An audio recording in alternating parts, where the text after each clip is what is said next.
আসসালামু আলাইকুম। সুপ্রিয় শিক্ষার্থীবৃন্দ, আজকের ক্লাসে সবাইকে স্বাগত জানাচ্ছি। আমি নাইমুর রহমান। তো আজকে আমরা যে বিষয়টা নিয়ে আলোচনা করব সেটা হচ্ছে এইচএসসি অ্যাকাউন্টিং হিসাব বিজ্ঞান প্রথম পত্র নিয়ে আমরা আজকে আলোচনা করব। যেহেতু আমাদের সামনে এইচএসসি এক্সাম আছে 26 তারিখ থেকে, আশা করছি পরীক্ষার্থী বন্ধুদের তোমাদের যে সমস্যাগুলো আছে সেগুলো ইনশাআল্লাহ সমাধান হবে এবং তোমাদের যদি কোনো অঙ্ক নিয়ে বা যেকোনো কিছু নিয়ে হিসাব বিজ্ঞান এবং ফিন্যান্সের যে কোনো সমস্যা তোমরা কমেন্টে আমাকে জানাতে পারো, আমি উত্তর দেওয়ার চেষ্টা করব। তো আমরা যে বইটি আমরা নিয়েছি সেটা হচ্ছে হিসাব বিজ্ঞান প্রথম এবং দ্বিতীয় পত্র। এই বইটি হচ্ছে একাদশ দ্বাদশ শ্রেণীর সাগর বিকাশ ভৌমিক, মনতোষ চন্দ্র মিস্ত্রি এবং জাহিদুল ইসলাম ভুইয়া লিখিত এবং এডুলাইট পাবলিকেশনস এর বই। তো তোমাদের যে কোনো বই, প্রথম পত্র দ্বিতীয় পত্র যে কোনো বই, এটা কোনো সমস্যা না। আমরা হিসাব বিজ্ঞান প্রথম পত্র নিয়ে আজকে আমরা আলোচনা করব আমাদের ক্লাসে। তো বিষয়গুলো একই থাকে আসলে।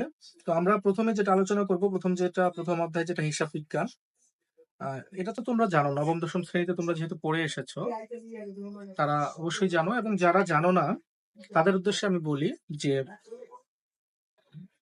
হিসাব বিজ্ঞান এর জনক বলা হয় সাধারণত লুকা প্যাসিওলিকে। তিনি ইতালির একজন গণিতবিদ ছিলেন এবং তিনি একটি বই লিখেছিলেন, সুম্বা ডি অ্যারিথমেটিকা জিওমেট্রিয়া প্রপরশনিয়েট নামক বইয়ে তিনি প্রথম দুতরফা দাখিলা পদ্ধতির ডেবিট ক্রেডিট যে ধারণাটা, এই ডেবিট ক্রেডিট নির্ণয়ের সূত্র, জাবেদা খতিয়ান রেওয়ামিল, এই সকল বিষয় তিনি তার বইতে প্রথম উল্লেখ করেন, পরিষ্কারভাবে উল্লেখ করেন। তো এটাই হিসাব রক্ষণের ক্ষেত্রে বিশ্বের সর্বপ্রথম লিখিত ও গ্রহণযোগ্য হিসাব পদ্ধতি হিসেবে এখন পর্যন্ত এটা স্বীকৃত রয়েছে।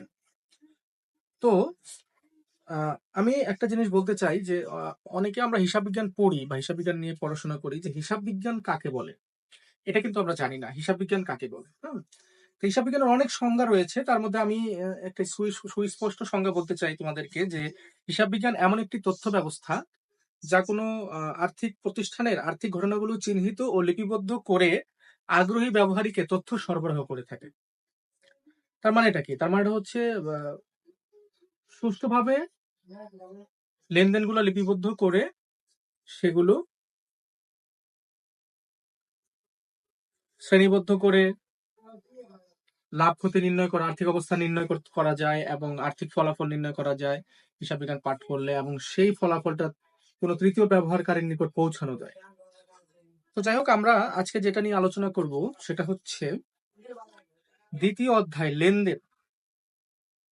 লেনদেন নিয়ে আলোচনা করব। লেনদেন কাকে বলে? লেনদেন হচ্ছে যে ব্যবসার যে ঘটনার দ্বারা, আমরা তো জানি আমাদের চারপাশে যা কিছু ঘটে সবকিছুকে কি বলে? যা কিছু ঘটে সবকিছুই হচ্ছে ঘটনা, তাই না? তো যে ঘটনার দ্বারা ব্যবসার আর্থিক অবস্থার পরিবর্তন হয় তাকে লেনদেন বলে। যে ঘটনার দ্বারা ব্যবসার আর্থিক অবস্থার পরিবর্তন হবে তাকে কি বলে? লেনদেন বলে। তো যেমন তুমি কি বলতে পারো আর্থিক অবস্থার পরিবর্তন? যেমন ধরো যে নগদে পণ্য ক্রয় করলে কি হয়? নগদে পণ্য ক্রয় করলে একদিকে ব্যবসা থেকে নগদ টাকা চলে যাচ্ছে। ক্রয় করলে মানে কোনো কিছু কিনলাম, তাহলে কি আমার টাকাটা চলে যাচ্ছে না? আর অন্যদিকে কি হচ্ছে? অন্যদিকে আমার একটা পণ্য ক্রয় করলাম, তার মানে আমার একটা খরচ হলো। কোনো কিছু কিনলে কি হয়? আমার খরচ। আমরা জানি লেনদেনের দুইটা পক্ষ, প্রত্যেকটা লেনদেনের দুইটা পক্ষ। তো আমরা সবসময় যখনই আমরা লেনদেন সংক্রান্ত অঙ্ক করব বা জাবেদা খতিয়ান যাই করি না কেন, আমরা মনে মনে রাখবো যে প্রত্যেকটা লেনদেনের দুইটা পক্ষ। তো এখানে নগদে পণ্য ক্রয়েরও দুইটা পক্ষ। কি? একটা পক্ষ হচ্ছে ক্রয় করলাম, ক্রয় করলে কি হয়? খরচ হয়, খরচ একটা পক্ষ, তার মানে ক্রয় হিসাবটা একটা পক্ষ। আরেকটা হচ্ছে আমার নগদ টাকাটা চলে গেল, ব্যবসা থেকে কিনলাম, তার মানে নগদ টাকা চলে গেল না? তো সেক্ষেত্রে এটা কি হচ্ছে? নগদান হিসাব, এটা আরেকটা পক্ষ। তো ক্রয় হিসাব ডেবিট, নগদান ক্রেডিট। তো ডেবিট ক্রেডিটটা আমি আহ, আরো পরে বিস্তারিত বলবো। তবে তার আগে আমি লেনদেনের বিষয়টা বললাম, যে যে ঘটনার দ্বারা ব্যবসা আর্থিক অবস্থার পরিবর্তন ঘটে। আর্থিক অবস্থা বলতে কি? সম্পদ বাড়ে অথবা ব্যয় বাড়ে অথবা দায় আয় মালিকানা সত্ত্ব। আমরা তো জানি হিসাব সমীকরণটা কি? এ সমান সমান এল প্লাস ই। তো এ সমান সমান এল প্লাস ই, এই হিসাব সমীকরণে তিনটা পার্টে যে কোনো একটা জিনিস যদি পরিবর্তন হয়, সম্পদ বাড়লেও লেনদেন হবে, কমলেও লেনদেন হবে, দায় বাড়লেও লেনদেন হবে, কমলেও লেনদেন হবে, মালিকানা সত্ত্ব বাড়লে কমলে লেনদেন হবে, সমস্যা নাই। তো এখন আরেকটা প্রশ্ন করতে পারো যে স্যার আর্থিক অবস্থার পরিবর্তন বলতে আপনি কি বোঝাচ্ছেন, যে শুধু অর্থ বাড়বে বা অর্থ কমবে এরকম না? মানে অর্থ বাড়বে অর্থ কমবে এরকম না, এরকম হতে পারে যে ব্যবসায় অর্থ বাড়ে নাই কমে নাই কিন্তু তারপরেও সেটা লেনদেন হয়েছে। সেটা কি? সেটা হচ্ছে যেমন ধারে পণ্য বিক্রয় করলাম। তা আমি যে ধারে বিক্রি করছি, বাকিতে বিক্রি করছি, এখানে কি আমার টাকা বাড়ছে? নগদ টাকা কি বাড়ছে? বাড়ে নাই। কিন্তু কি বাড়ছে? এটা কি লেনদেন? হ্যাঁ, অবশ্যই লেনদেন। এটা নগদ টাকা বাড়েও নাই, কমেও নাই। কিন্তু তারপরেও লেনদেন। কেন? কারণ ধারে বিক্রি করলে আমার কি বাড়ে? আমার দেনাদার বাড়ছে। আমি একজনের কাছে টাকা পাবো, তাকে কি বলে? দেনাদার বলে। তো দেনাদার বাড়ছে মানে কি? দেনাদার বাড়ছে মানে হচ্ছে আমার সম্পদ বাড়ছে। আমি যদি একজনের কাছে টাকা পাই, এখন না দেখ, সে টাকাটা অবশ্যই দিবে, যেহেতু আমার থেকে পণ্য সে কিনছে, আমি তার কাছে বিক্রি করছি। তো এজন্য দেনাদার টা বাড়ছে, তার মানে আমার সম্পদ বাড়ছে। তো আমার কথাটা হচ্ছে আর্থিক অবস্থার পরিবর্তন মানে হিসাব সমীকরণের যে কোনো উপাদানের পরিবর্তন ঘটলেই আর্থিক অবস্থার পরিবর্তন হয়। আর যদি হিসাব সমীকরণের কোনো উপাদানেরই পরিবর্তন না হয়, তাহলে সেটা আর্থিক অবস্থার পরিবর্তন হবে না। যেমন আমি যেটা বললাম যে ধারে পণ্য বিক্রয়, এক্ষেত্রে কি হয়েছে, মানে দেনাদার বাড়ছে, আর বিক্রি করলে তো আয় হয়, ইনকাম হয়েছে। মানে ইনকামটা আমি নগদে না পাই, এটা কিন্তু আমি পাবো, ভবিষ্যতে পাবো। তো যেহেতু দেনাদার বাড়ছে, তাহলে এদিকে সম্পদ বৃদ্ধি পেয়েছে। দেনাদার মানে কি? আমি যার কাছে টাকা পাই এটা আমার সম্পদ। আর আমার কাছে যদি কেউ টাকা পায় সেটা হচ্ছে পাওনাদার, সেটা হচ্ছে দায়।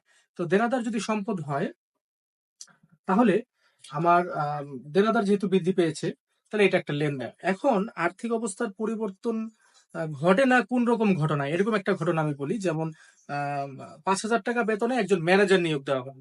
তা আমি ব্যবসায় মাত্র ম্যানেজার নিয়োগ দিছি, এখনো কি আমি তাকে টাকা দিছি? সে কি আমার কাছে পাওনা হয়ে গেছে? 1 মাস সে ডিউটি করবে, বেতনে চাকরি করবে, তারপরে সে আমার কাছে পাওনা হবে। মাত্র আমি তাকে 5,000 টাকা বেতনে নিয়োগ করেছি। তাহলে কি এটা মানে লেনদেন হবে? না, এটা লেনদেন হবে না। কেন? কারণ যেহেতু আমি মাত্র তাকে 5,000 টাকা বেতনে ম্যানেজার নিয়োগ করলাম, সেক্ষেত্রে কিন্তু আমার এখনো আম, সে আমার কাছে পাওনা হয় নাই, আমি তার কাছে পাওনা হয় নাই। তার মানে 5,000 টাকা বেতনে একজন ম্যানেজার নিয়োগ করলাম, এখানে সম্পদও বাড়ে নাই, দায়ও বাড়ে নাই, মালিকানা সত্ত্বও বাড়ে নাই বা হ্রাস পায় নাই, কমেও নাই।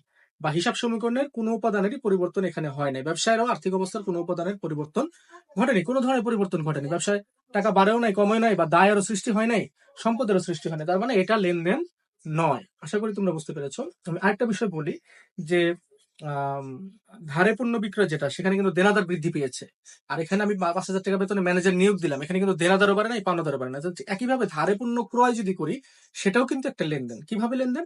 কারণ ধারে পণ্য ক্রয় করার ফলে আমার এক পাওনাদার বৃদ্ধি পেয়েছে, মানে আমার কাছে সে পাবে, আমি কিনছি বাকিতে। তাহলে আমার কিনলে আমার খরচ হয়েছে, বিক্রি করলে আমার আয় হয়। যদি আমি ক্রয় করি তাহলে আমার খরচ হয়েছে। তো খরচ হইলে আমার কি হবে? খরচ হইলে আমার ব্যয় বৃদ্ধি পাইছে, আর অন্যদিকে পাওনাদার দায় বৃদ্ধি পেয়েছে। তো এজন্য এটা ব্যবসার আর্থিক অবস্থার পরিবর্তন হয়েছে, হিসাব সমীকরণের পরিবর্তন হয়েছে, এজন্য এটা একটা লেনদেন। কিন্তু ওই যে ম্যানেজার নিয়োগ দেওয়া হলো, এখানে কিন্তু ব্যবসার আর্থিক অবস্থার কোনো পরিবর্তন হয়নি। আচ্ছা, আরেকটা আমরা উদাহরণ দিতে পারি যে এটা লেনদেন নয়। যেমন 5,000 টাকা পণ্য ক্রয়ের ফরমাইশ প্রদান করা হলো। ফরমাইশ মানে মাত্র আমি অর্ডার দিচ্ছি, পণ্য কিন্তু আমি পাই নাই। আমি যদি পণ্য ধারে ক্রয় করি সেটা লেনদেন। কিন্তু আমি যদি 5,000 টাকা পণ্য ক্রয়ের ফরমাইশ মানে অর্ডার দেওয়া হলো, তো অর্ডার দিয়েছি, অর্ডার দেওয়ার ফলে কি সে কি আমাকে পণ্য দিয়ে দিছে অলরেডি? সে কি আমার কাছে টাকা পায়? না। তার মানে এটাও ব্যবসার আর্থিক অবস্থার কোনো পরিবর্তন ঘটেনি। সুতরাং এটাও লেনদেন নয়, মাত্র ফরমাইশ দেওয়া হয়েছে, তার মানে এখানে লেনদেন হয়নি। মানে আর্থিক অবস্থার কোনো পরিবর্তন ঘটেনি। এবং আহ, আধুনিক পদ্ধতিতে যে হিসাব সমীকরণে এ সমান সমান এল প্লাস ওই, এখানেও হিসাব সমীকরণেরও কোনো পরিবর্তন ঘটেনি। মানে কোনোটা বৃদ্ধিও পায়নি, হ্রাসও পায়নি, এজন্য এটা লেনদেন নয়। তো আশা করি তোমরা বুঝতে পেরেছো যে কোনটা লেনদেন এবং কোনটা লেনদেন নয়। যে ঘটনার দ্বারা, আমি আবার বলতেছি, ব্যবসায়ের আর্থিক অবস্থার পরিবর্তন হবে, সেটাই একমাত্র লেনদেন হবে। আবার দেখা গেল যে আধুনিক পদ্ধতিতে যে হিসাব সমীকরণ, আমরা জানি এ সমান সমান এল প্লাস ও ই, এতে অ্যাসেট, এল তে লায়াবিলিটিস, ও ই তে ওনার্স ইকুইটি মানে মালিকানা সত্ত্ব। তো এই তিনটার যদি কোনো ধরনের পরিবর্তন হয়, তাইলেও কিন্তু সেটা লেনদেন হয়, আধুনিক পদ্ধতি যে নিয়মটা। তো এই তিনটা পরিবর্তন হলে ব্যবসা আর্থিক অবস্থার পরিবর্তন ঘটে, তাছাড়া তো ব্যবসা আর্থিক অবস্থার পরিবর্তন ঘটে না। তো এ সমান সমান এল প্লাস ওই হিসাব সমীকরণে যদি কোনো পরিবর্তন ঘটে, তাহলে সেটা লেনদেন হবে। এবং যদি সেটার কোনো পরিবর্তন না হয়, তাহলে সেটা লেনদেন হবে না। তো আমি আরেকটা বিষয় যেটা বলি যে, আরেকটা উদাহরণ দিই। যেমন মালিকের ব্যক্তিগত প্রয়োজনে মালিক 5,000 টাকা মানে ব্যক্তিগত টাকা থেকে 5,000 টাকা দিয়ে তার ছেলের জন্য একটি সাইকেল ক্রয় করলেন। তো এতে কি ব্যবসায়ের কোনো আর্থিক অবস্থার পরিবর্তন হয়েছে? মালিকের আর্থিক অবস্থার পরিবর্তন হয়েছে। মালিকের টাকা কমে গেছে। কিন্তু ব্যবসায় কিন্তু টাকা বাড়েও নাই, কমেও নাই। তার মানে এটাও লেনদেন নয়। আশা করি তোমরা লেনদেন সম্পর্কে বুঝতে পেরেছো। তো আমরা পরবর্তী যে ভিডিওটা, সেই ভিডিওতে আমরা লেনদেনের কিছু ব্যবহারিক উদাহরণে অঙ্ক করব এবং তোমাদের যদি লেনদেন বিষয়ে কোনো ধরনের প্রশ্ন থেকে থাকে তোমরা আমাকে কমেন্টে জানাতে পারো, আমি উত্তর দেওয়ার চেষ্টা করব। ধন্যবাদ সবাইকে।